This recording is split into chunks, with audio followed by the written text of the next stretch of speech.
President Martinez and the Board of Trustees, I'm excited to share phase two of the landscape analysis, which builds upon our phase one discussion from this past October. I hope this video provides an overview of the analysis ahead of our time together on January 9th's board meeting, where I will be in person answering questions on the analysis. The overall purpose of the landscape analysis is to build an understanding of student population and enrollment trends in support of school planning decisions. I'll touch on a few highlights of the phase one analysis to ground the conversation, and then go deeper on student mobility, which came up during our October discussion. Then we will walk through insights at the regional level, looking into school choice trends, and wrap up with future considerations. As a reminder, this analysis is intended to provide a fact base that can be used as part of the annual school planning process. Going forward, this analysis will be owned by the district's research team, so it can be refreshed to support future planning conversations.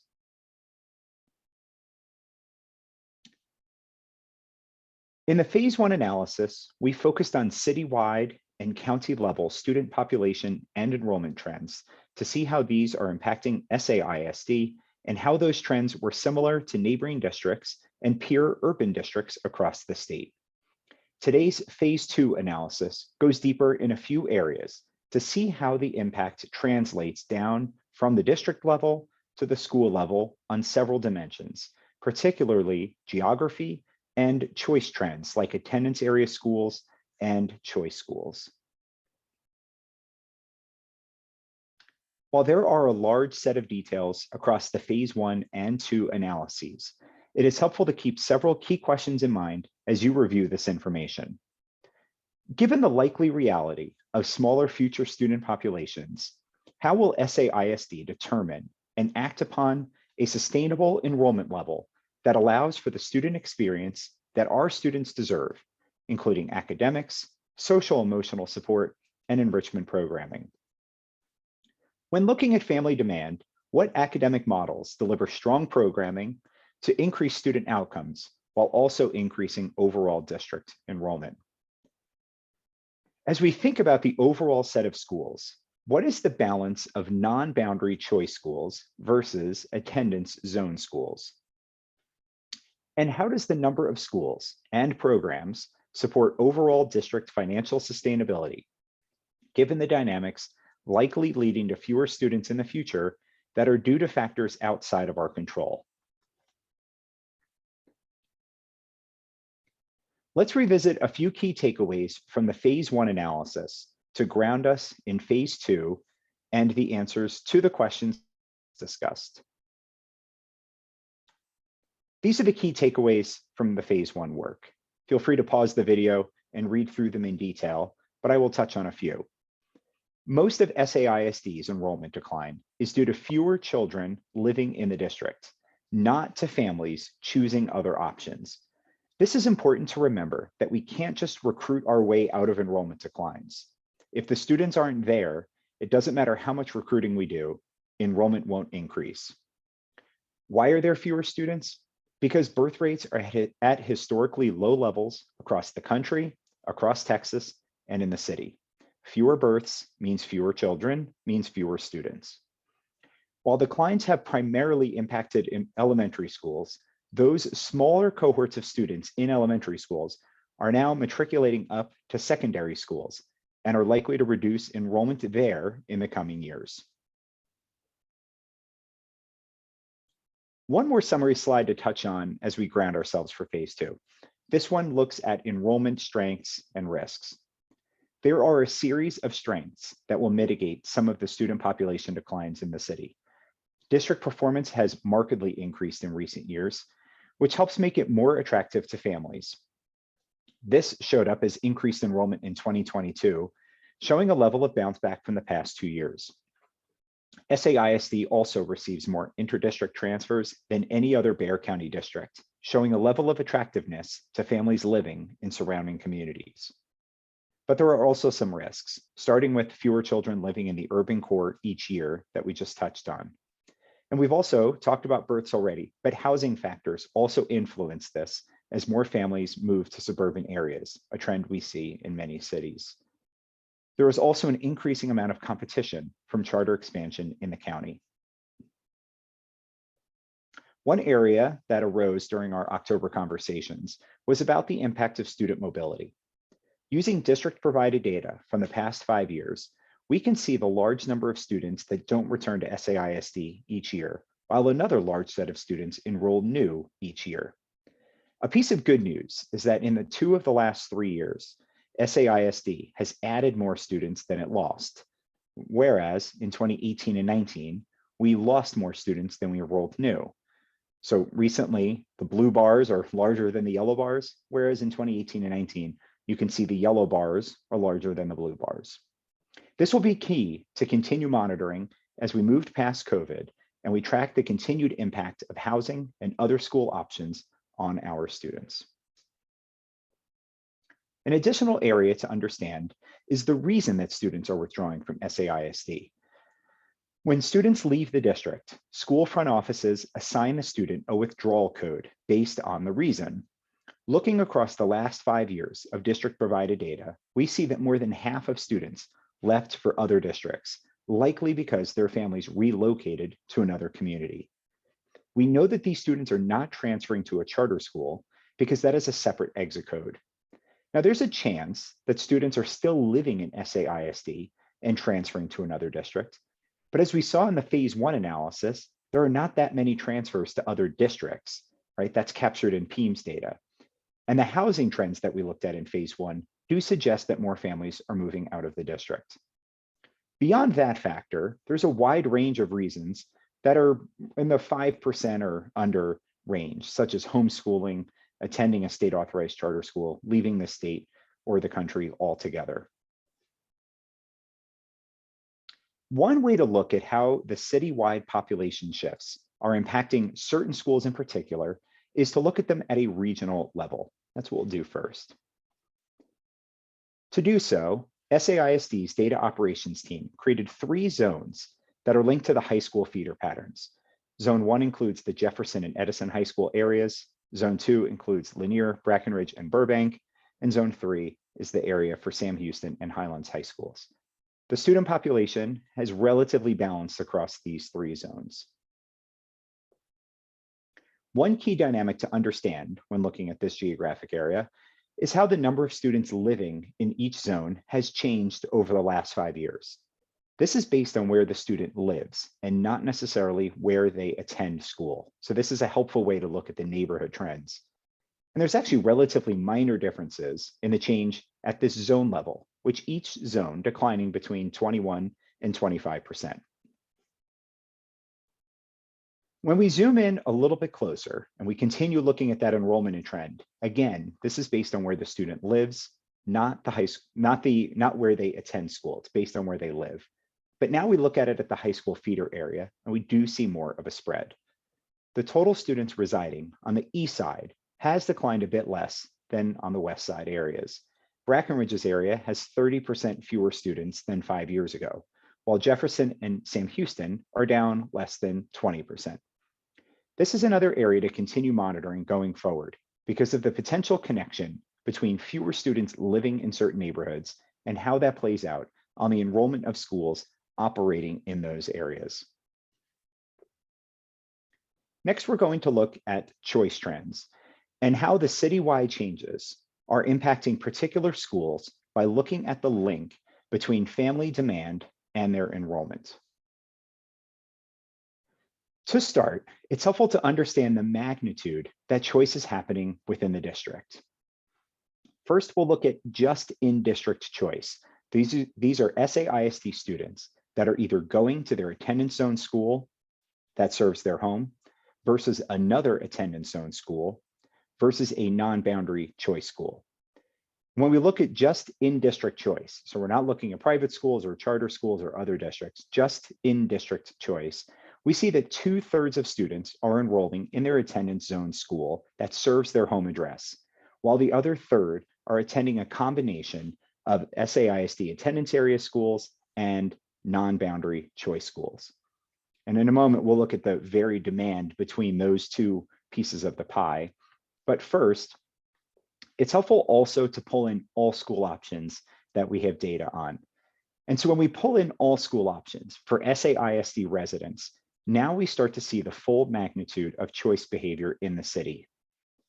Fewer than half of students attend their home attendance zone school, while the other half attend a variety of other options. This includes other SAISD attendance area schools, SAISD non-boundary choice schools, we have state authorized charter schools, we have private schools, other districts, different factors like that. When I look at the big picture on this, I see that the rate is around 50-50. About 50% of people attend their home attendance area school and 50% don't.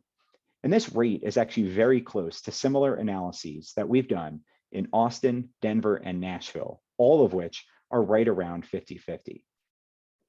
This is an important takeaway for me to contextualize the large extent to which families are choosing and looking at these different options. So as we think about those citywide trends, we can start to understand why they are impacting certain schools more than others. If we look at how enrollment has changed since 2017, we can see that the citywide declines are impacting different school types to a different extent. Choice schools have doubled since 2017 and now enroll roughly 6,000 students. State authorized charter schools have also increased, but after that initial increase, you actually see that it's leveled off over the past few years. Attendance zone schools are experiencing the declines most. They are down 15%, which is roughly 6,000 students since 2017. How does this start to play out at a school level? Relative student demand is a key factor in understanding those declines. When we look at 2022 application volumes using an average applications per grade metric, and also looking at the total waitlist size, we can see relative demand for different schools. Some schools have high demand and a waitlist. Looking at the chart here, those would be large bars in both blue and yellow. So Rodriguez or ALA, Twain or Steele, those are schools with both high demand and a waitlist, meaning that even if the city had fewer children in it, those schools are likely to remain full. Some have high demand and no waitlist, meaning that they might be closer to being full. But others have lower demand and no waitlist, meaning that they risk that those citywide population declines could lead to declining enrollment given the overall trend of fewer children living in the district. And we'll see that dynamic play out in an upcoming slide. We can also look at application volumes for attendance zone schools that have a choice program. Though very few of these have a wait list, almost all of the students in the district that are on a wait list, it's for the schools on the previous slide. But still, this is a way for schools to fill open seats with students from other areas if they have fewer children living in their attendance area. Demand is the input and enrollment data is then the output in terms of how many students are attending each school who live outside that boundary. Some choice schools have upwards of 500 students attending that school who live outside their boundary, while other attendance area schools have fewer than 20 transfers in from other boundaries.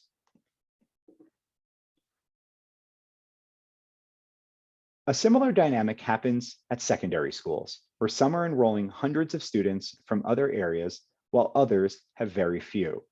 This leads to some schools being able to remain relatively full using transfers, while others are unable to fill those open seats. Focusing on transfers from residents who live outside SAISD, we can see the schools that attract the most interest.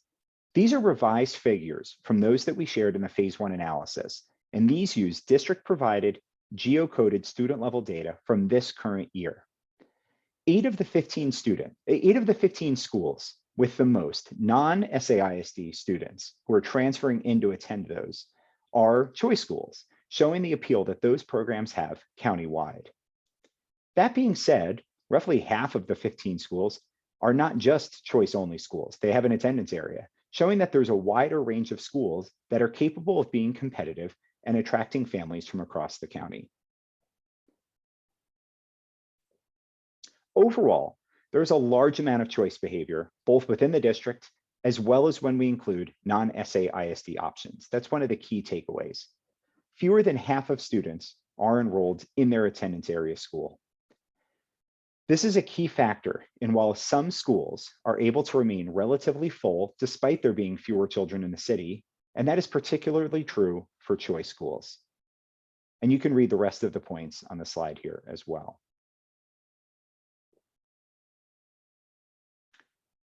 Let's put those input factors together and let's talk about the results of how this can play out for the future. As a reminder, our goal was to connect together the citywide and countywide trends that are impacting the number of students in the city. That's what we did in phase one. And today we're looking at that impact on specific schools. This is going to be a busy slide, so I'll walk through it in a few pieces. While we have looked at some of the input factors like geography, enrollment type, and demand, I think it's helpful for us to see the resulting impact on enrollment at those schools. We're going to do this with a scatter plot. So here's a scatter plot of elementary enrollment with the horizontal axis going left to right. That's 2022 enrollment sizes. And the vertical axis going up and down, that is the 5-year change in enrollment.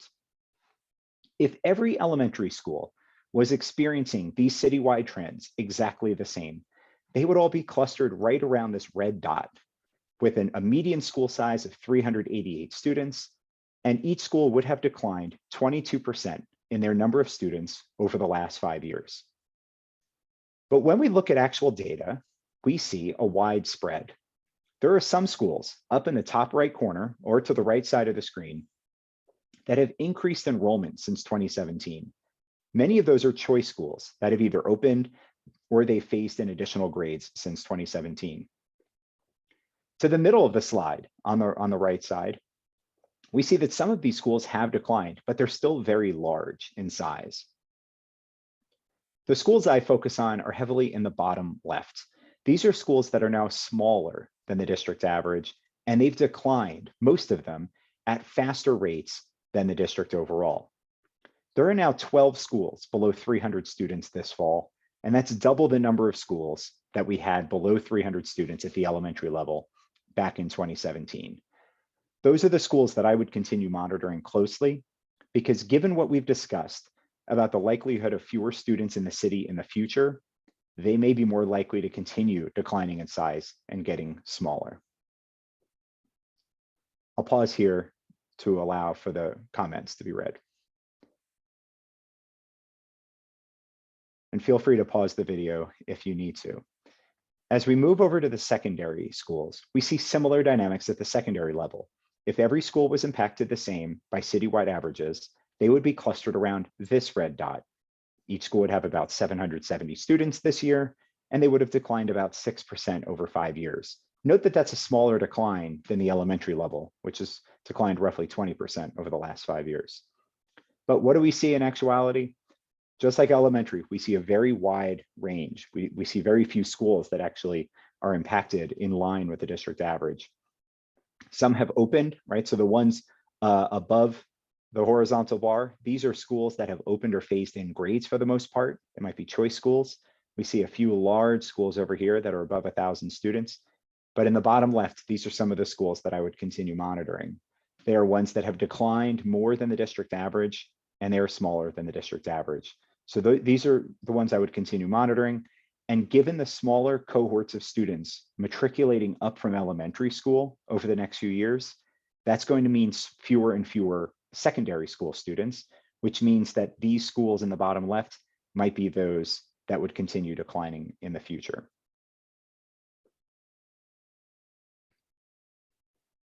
At the start of this presentation, we shared that the annual school planning process is key for this analysis. And now that we've gone through a set of insights related to the student population and enrollment, I'd like to revisit it.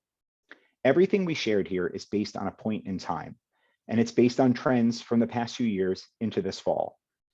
It's key to continue understanding how the shifting student populations and choice behavior in the city are impacting every school, and to help determine if specific actions are needed to support operating a sustainable set of schools while managing the financial sustainability of the district. Finally, I'd like to share a few considerations for continuing this work. First, it's to continue gathering information for areas related to this analysis. Several that were identified during this project include further understanding student mobility, accurately calculating facility capacity, determining what the right sustainable enrollment size is for an elementary school versus a middle or a high school. Also, continuing to look at inter-district transfers. Having confidence in the methodologies for each of these will be key for decision-making in the future. Second, it's to continue to use this fact base to support the annual school planning process and to evaluate potential enrollment strategies. Finally, it's to continue monitoring the trends that have been identified in this report by refreshing them on an annual basis. The methodologies and input files created for this project will be owned by the Accountability, Research, and Evaluation team to allow for ease of updating down the road. Thank you for the opportunity to walk through this analysis with you, and I look forward to further discussing it with you at the January 9th board meeting.